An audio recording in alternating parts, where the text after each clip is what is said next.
The black forest at night, thick with mist and legend. Villagers whisper of the Drude's shadow. Mist seeps between the trunks of ancient firs, and the black forest grows restless beneath a moon that can barely pierce the tangled canopy.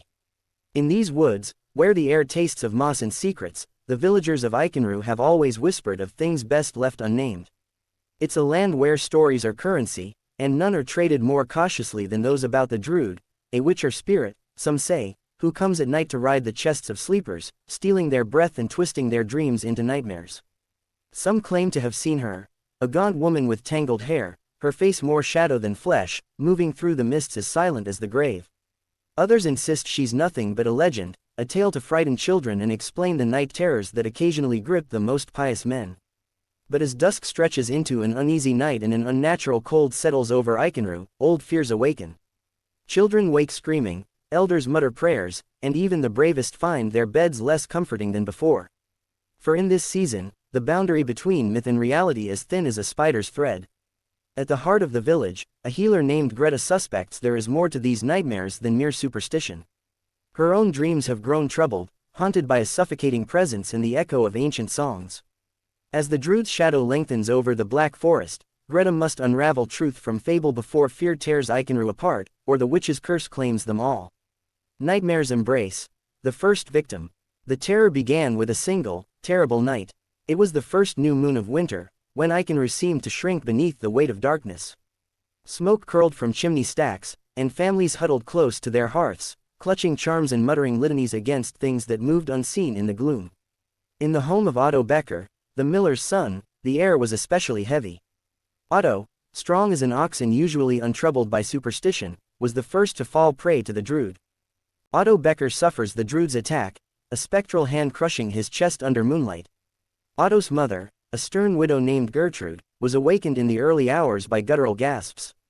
She found her son sprawled atop his straw mattress, arms and legs pinned by invisible force. His eyes were wide and bloodshot, his lips tinged blue as if he'd drowned in his own bed. Gertrude shook him, calling his name, but Otto could only croak out a few words, heavy, she's here, can't breathe, before falling limp, breath shuddering in shallow bursts. The physician summoned from the neighboring town found no sign of fever or wound. The only clue, deep, bruising marks across Otto's chest, shaped like a woman's hand, and a faint, oily scent lingering in the room. It was Greta who recognized the signs. She'd seen it once before, years ago, when a traveling peddler died in his sleep after boasting of his luck at cards.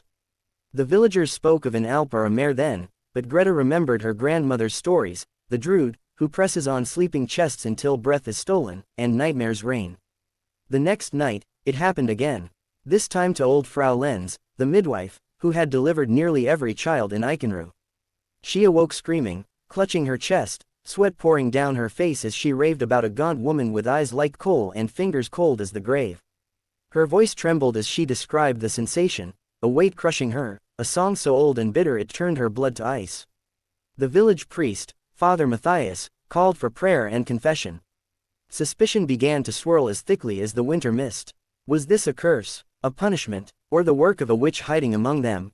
Doors were barred at night, and sleep became a fearful ordeal. When cows went dry and bread soured overnight, whispers grew louder.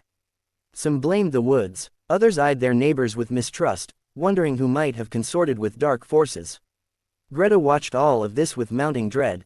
She tended to Otto and Frau Lenz, but the remedies of root and prayer did little to ease their suffering. In her own dreams, the same shadow crept ever closer, a woman with hair tangled like brambles, her voice a susurrus of ancient words.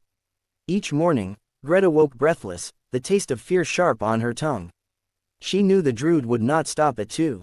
The healer's search, roots of the curse.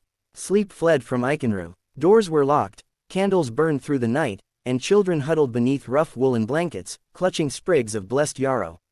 The Drude's grip tightened, each dawn brought new tales of breathless terror. Some villagers bore bruises shaped like fingers, while others woke with bloodied lips, having bitten through their own tongues in the throes of nightmares. Old men recalled stories from their fathers, of bargains struck in darkness, of witches hanged at the edge of the forest and curses that festered like wounds left to rot. Greta searches for answers in ancient grimoires, surrounded by the secrets of the Black Forest. Greta moved from house to house, her satchel full of herbs and amulets. She listened more than she spoke, collecting fragments of dreams, a black river winding through endless trees, the sound of wings in pitch darkness, the scent of burning feathers. She saw the fear in every face, fear that the Drude was not just a story but a punishment for forgotten sins. In the quiet moments between patients, Greta searched her grandmother's grimoires by candlelight.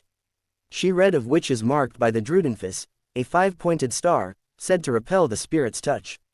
She brewed protective teas of mugwort and valerian, hung sprigs of rowan above beds, and traced protective sigils on the thresholds. But still, the Drude came. Greta began to suspect there was more to the curse than simple malice. The patterns of attack were too precise.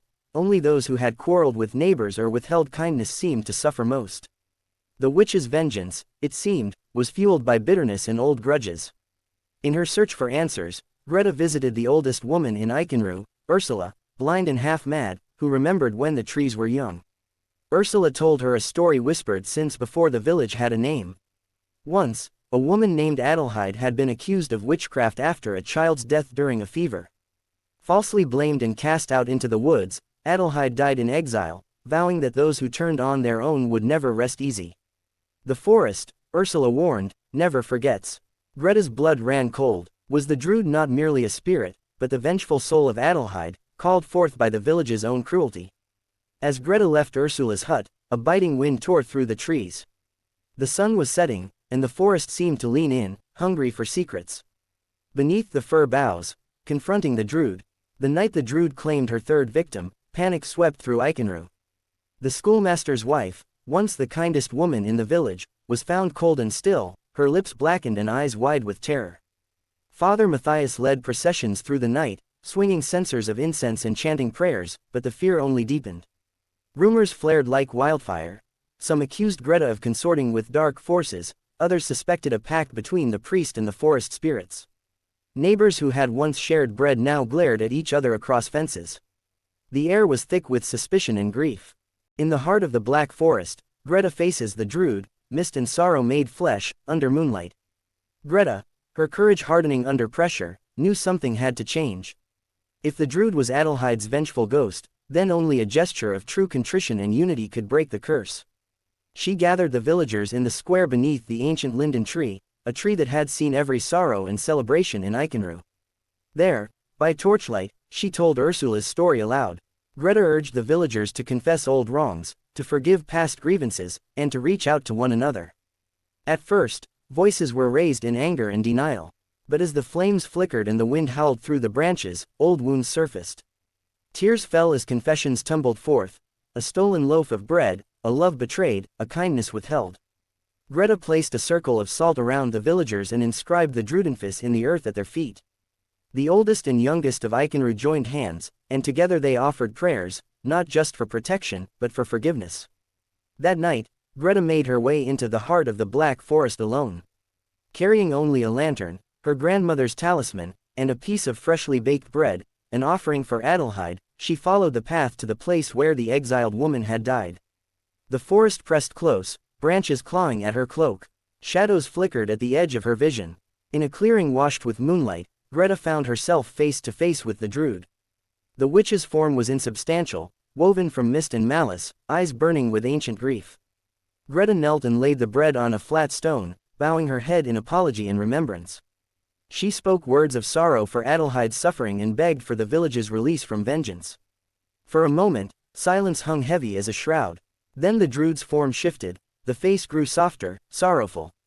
A chill wind swept through the clearing, carrying with it a sigh as old as the forest. The Drude reached out, fingers like smoke, and brushed Greta's brow. The pressure that had haunted Eichenruhe for so many nights lifted. When Greta returned at dawn, she found the village blanketed in peace. The nightmare had broken,